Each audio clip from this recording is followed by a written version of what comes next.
Hello friend, સ્વાગત છે તમારું મારા કિચનમાં. આજે હું તમારી સાથે શેર કરીશ ફરસાણવાળાની દુકાન જેવા ફાફડાની રેસીપી. તેની સાથે શેર કરીશ ખાટી મીઠી કઢી અને બે રીતના હું અહીંયા સંભારાની રેસીપી શેર કરીશ. ફાફડાની સાથે બે ટાઈપનો પપૈયાનો સંભારો અને ખાટી મીઠી કઢી તેમજ તળેલા મરચાં મળી જાય તો ટેસડો પડી જાય. તો ચાલો રેસીપી શરૂ કરીએ. તો સૌથી પહેલાં આપણે ફાફડાનો લોટ બાંધી લઈએ.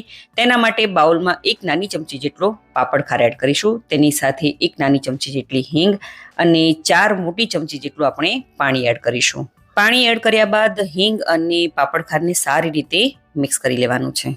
તો તમે જોઈ શકો છો કે પાણી અને હિંગ છે તે સરસ એવું મિક્સ થઈ ગયું છે.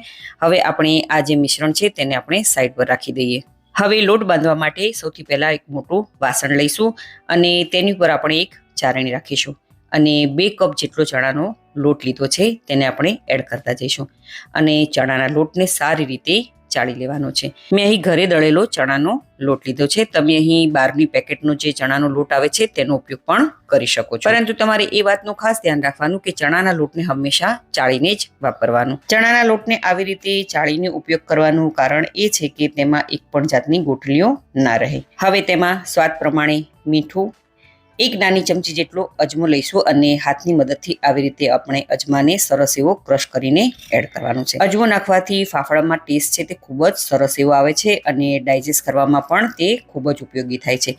હવે ત્યારબાદ આપણે તેમાં એડ કરીશું 2 મોટી ચમચી જેટલું તેલ. અહીં તેલ મેં સિંગ તેલ વાપર્યું છે. હવે સારી રીતે તેલના મોણને લોટમાં સરસ એવો મિક્સ કરી લઈએ. લોટમાં તેલના મોણને સરસ એવો મિક્સ કરવાનો છે. તમે અહીં જોઈ શકો છો કે આપણે જ્યારે હાથમાં લોટ લઈએ છીએ તો એકદમ મુઠ્ઠી પડતો થઈ જાય છે. દેટ મીન્સ કે જે આપણું તેલનું મોણ છે તે પરફેક્ટ છે. ત્યારબાદ આપણે જે પાપડ ખાર અને હિંગવાળું જે પાણી તૈયાર કર્યું હતું તે બધું જ પાણી આપણે લોટમાં એડ કરી દઈશું અને તેને સારી રીતે મિક્સ કરી લઈએ.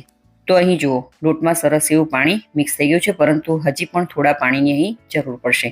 તો અહીં મેં 1 મોટી ચમચી જેટલું પાણી હજી નાખ્યું છે અને ફરી તમને જો પાણીની જરૂર પડે તો ફરીથી 1 મોટી ચમચી જેટલું પાણી એડ કરજો અને આવી રીતે મેં 2 મોટી ચમચી જેટલું પાણી એડ કર્યું છે. ન વધારે કઠણ અને ન વધારે સોફ્ટ આપણે એવો લોટ બાંધી લેવાનો છે. તો તમે જોઈ શકો છો કે લોટ છે તે સરસ એવો બંધાઈ ગયો છે. હવે જરૂર પ્રમાણે આપણે થોડું તેલ એડ કરીશું અને લોટને ફરીથી આપણે 1 થી 2 મિનિટ સુધી મસળી લઈશું, તેથી લોટ છે તે સરસ એવો સોફ્ટ થઈ જાય. તો લોટ આપણો સરસ એવો બંધાઈ ગયો છે, પરંતુ ફાફડા બનાવવા માટે આ લોટ તૈયાર છે કે નહીં તે કેવી રીતે ખબર પડશે?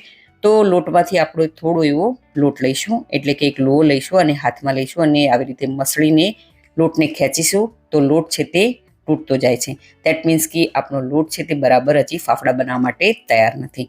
તો ફરીથી આપણે તેને 1 થી 2 મિનિટ સુધી લોટને આવી રીતે સરસ એવો મસળી લઈશું. સરસ એવો લોટ મસળાઈ જાય એટલે ફરીથી તેમાં થોડો એવો લોહો લઈશું અને આવી રીતે લોટને આપણે ખેંચીશું તો લોટ છે તે તૂટતો નથી, એટલે કે આમ સ્ટ્રેચી થાય છે. તો દેટ મીન્સ કે આપણો લોટ છે તે ફાફડા બનાવવા માટે હવે તૈયાર છે. હવે ફાફડા બનાવવા માટે મેં અહીં ચોપિંગ બોર્ડ લીધું છે. જો તમારી પાસે ચોપિંગ બોર્ડ ના હોય તો તમે આપણે જે રોટલી વણીએ છીએ તે પાટલીનો ઉપયોગ પણ કરી શકો છો. હવે તૈયાર થયેલા લોટમાંથી આપણે નાનો એવો લોહો લઈશું અને હાથની મદદથી આવી રીતે સરસ એવો લાંબો સિલિન્ડર શેપ આપી દઈશું. તો તમે જોઈ શકો છો કે લોટનો સરસ એવો સિલિન્ડર શેપ આપી દીધો છે. હવે ચોપિંગ બોર્ડનો આપણે આવી રીતે ખૂણા પર લોટને રાખી દઈશું અને હાથના આ ભાગ એટલે કે હથેળીના આ ભાગનો ઉપયોગ કરી અને આપણે ફાફડાનો શેપ આપવાનો છે. તો લોટને આવી રીતે ધીરે ધીરે કરી અને આગળ ખેંચતા જવાનું છે અને ફટાફટ આપણે કરવાનું નથી, બિલકુલ આરામથી કરવાનું છે અને લોટને સરસ એવું આગળ રીતે ખેંચતું જવાનું છે. તો તમે જોઈ શકો છો કે ફાફડો આપણો સરસ એવો બનીને તૈયાર થઈ ગયો છે. હવે ચપ્પાની મદદથી આવી રીતે આપણે હળવા હાથેથી ફાફડાને કાઢી લેવાનો છે. તો ચપ્પાની મદદથી આવી રીતે ધીરે ધીરે કરી અને ફાફડો કાઢી લેવાનો છે. તો છે ને એકદમ સહેલી રીત અને ફટાફટ બનીને તૈયાર પણ થઈ ગયો છે. હવે ફાફડાને તળવા માટે મેં પહેલેથી જ મીડિયમ ગેસની ફ્લેમ પર તેલ ગરમ કરવા માટે રાખી દીધું છે. તો તેલ ગરમ થઈ ગયું છે. હવે તેલમાં સમાય એટલા આપણે તેમાં ફાફડા એડ કરવાના છે. અહીં ફાફડા જો મોટી સાઇઝના બન્યા હોય તો તમે ફાફડાને વચ્ચેથી કટ કરી અને ત્યારબાદ તેને ફ્રાય કરી શકો. હવે ગેસની ફ્લેમ આપણે લોટું મીડિયમ પર રાખવાની છે અને ફાફડાને સરસ એવા તળી લેવાના છે. હાઈ ગેસની ફ્લેમ પર ફાફડાને નથી તળવાના, નહીતર બહારથી તે લાલ થઈ જશે અને અંદરથી કાચા રહી જશે. તો એ વાતનું તમારે ખાસ ધ્યાન રાખવાનું. તો તમે જોઈ શકો છો કે ફાફડા છે તે સરસ એવા તળાઈ ગયા છે હવે ચીપિયાની મદદથી આપણે આ ફાફડાને કાઢી લઈએ. ફાફડાને ચારણી પર અથવા તો ટીશ્યુ પેપર પર કાઢી લઈએ, તેથી એક્સ્ટ્રા ઓઇલ છે તે એબ્ઝોર્બ થઈ જાય. તો ફાફડા તો આપણા બનીને તૈયાર થઈ ગયા. હવે તેની સાથે સર્વ કરવાની આપણે જે પપૈયાનો સંભારો છે તે બનાવી લઈએ. તો તેના માટે મેં અહીં એક નાની સાઈઝનું પપૈયું લીધું છે અને પપૈયું છે તે કાચું લીધું છે અને તેની મેં છાલ કાઢી લીધી છે અને સરસ એવું ધોઈ પણ લીધું છે. હવે તેના આપણે 2 ભાગ કરી લઈએ. તો તમે જોઈ શકો છો કે પપૈયામાં બિલકુલ બી બિયા નથી. હવે આ બંને ભાગ આપણે જે કર્યા છે તેના ફરીથી આપણે 2 ટુકડા કરી લઈએ, એટલે કે ટોટલ પપૈયાના આપણે 4 ભાગ કરવાના છે. પપૈયાના 4 ભાગ થઈ જાય એટલે તમે જોઈ શકો છો કે પપૈયાની અંદર બિલકુલ નાના નાના બિયા છે.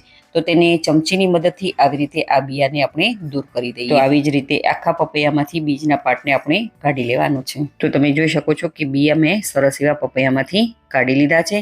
હવે આપણે પપૈયાને ખમણી લઈએ.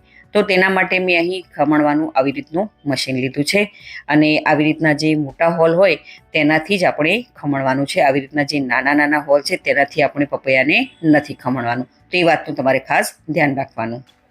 તો હવે પપૈયાને ખમણી લઈએ. તો આવી રીતે મોટા હોલથી આપણે પપૈયાને ખમણી લેવાનું છે. તો તમે જોઈ શકો છો કે પપૈયાને સરસ એવું મેં ખમણી લીધું છે અને પપૈયું ખમણાયા બાદ આવી રીતના સરસ એવા તેના લચ્છા થઈ ગયા છે. હવે આપણે આ ખમણેલા પપૈયામાંથી 2 રીતના સંભારા બનાવવાના છે. તો હવે આપણે આ ખમણેલા પપૈયાને સાઈડમાં રાખી દઈએ અને નેક્સ્ટ પ્રોસેસમાં જઈએ. તો સૌથી પહેલાં આપણે એક મિક્સિંગ બાઉલ લઈશું અને તેમાં 1 કપ જેટલું ખમણેલું પપૈયું એડ કરીશું. ત્યારબાદ આપણે તેમાં સ્વાદ પ્રમાણે મીઠું એડ કરીશું, 1 નાની ચમચી જેટલી દળેલી ખાંડ, અડધી નાની ચમચી જેટલું લાલ મરચું પાવડર અને અડધા લીંબુનો રસ આપણે એડ કરીશું. અહીં ખાટું, તીખું, મીઠું તમે તમારા ટેસ્ટ પ્રમાણે વધારે કે ઓછું પણ કરી શકો છો. હવે આ બધી જ વસ્તુને સારી રીતે મિક્સ કરી લઈએ. તો અહીં જુઓ, આપણો આ પપૈયાનો એક ચટપટો સંભારો બનીને તૈયાર થઈ ગયો છે. હવે આપણે બીજો સંભારો બનાવી લઈએ. તો તેના માટે મીડિયમ ગેસની ફ્લેમ પર આપણે એક પેન રાખીશું અને તેમાં 1 નાની ચમચી જેટલું તેલ એડ કરીશું. તેલ ગરમ થઈ જાય એટલે તેમાં અડધી નાની ચમચી જેટલી રાઈ, 1 ઝીણું સુધારેલું લીલું મરચું, થોડા એવા લીમડાના પાન, 1 ચપટી હળદર એડ કરીશું અને બધી જ વસ્તુને સારી રીતે મિક્સ કરી લઈએ. લીલા મરચાં તેમજ લીમડાના પાનને આપણે થોડી સેકન્ડ માટે સોતે કરી લેવાના છે. તો તમે જોઈ શકો છો કે લીલા મરચાં સરસ એવા સોતે થઈ ગયા છે. હવે આપણે જે ખમણેલું પપૈયું તૈયાર કર્યું હતું તેને આપણે એડ કરી દઈએ. ત્યારબાદ 1 નાની ચમચી જેટલી દળેલી ખાંડ, સ્વાદ પ્રમાણે મીઠું અને અડધા લીંબુનો રસ એડ કરીશું. અહીં તમે ખાટું, મીઠું અને તીખું તમે તમારા ટેસ્ટ પ્રમાણે વધારે કે ઓછું પણ કરી શકો છો. હવે આ બધી જ વસ્તુને સારી રીતે મિક્સ કરી લઈએ. અહીં ગેસની ફ્લેમ આપણે હાઈ પર કરી દેવાની છે અને સારી રીતે તેને મિક્સ કરી લેવાનું છે. અહીં વધારે પડતું આપણે આ સંભારાને કૂક નથી કરવાનું. તો તમે જોઈ શકો છો કે સંભારો આપણો બનીને તૈયાર થઈ ગયો છે. હવે ફાફડા સાથે સર્વ કરવાની આપણે એક કઢી બનાવી લઈએ. તો મિક્સિંગ બાઉલમાં 3 મોટી ચમચી જેટલો આપણે ચણાનો લોટ એડ કરીશું. અહીં કઢીની ક્વોન્ટિટી તમે વધારે કે ઓછી પણ કરી શકો છો. ત્યારબાદ આપણે તેમાં 1/3 કપ જેટલું ખાટું દહીં એડ કરીશું. હવે તેમાં એડ કરીશું 1 કપ જેટલું પાણી. પાણી અહીં મેં નોર્મલ જ લીધું છે અને વિસ્કરની મદદથી તેને સરસ એવું આપણે મિક્સ કરી લઈએ, તેથી એક પણ ગાંઠો ના રહે. તો અહીં પાણી મેં પહેલાં અડધો કપ નાખ્યું હતું. ત્યારબાદ હવે આપણે પાણી થોડું હજી નાખીશું, એટલે કે જે અડધો કપ પાણી વધ્યું છે તે પાણી એડ કરી દઈએ. એટલે કે ટોટલ 1 કપ જેટલું પાણી એડ કર્યું છે અને તેને સારી રીતે મિક્સ કરી લઈએ. તો બેટરની કન્સિસ્ટન્સી છે તે આ પ્રમાણે રાખવાની છે. તો તમે જોઈ શકો છો કે બેટર છે તે સરસ એવું આપણું તૈયાર થઈ ગયું છે. હવે મીડિયમ ગેસની ફ્લેમ પર આપણે એક પેન રાખીશું અને તેમાં 1 મોટી ચમચી જેટલું તેલ એડ કરીશું.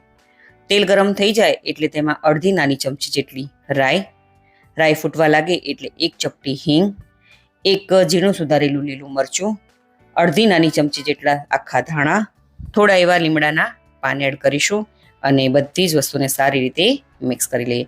એટલે કે મરચાંને સરસ એવા આપણે સોતે કરી લઈએ.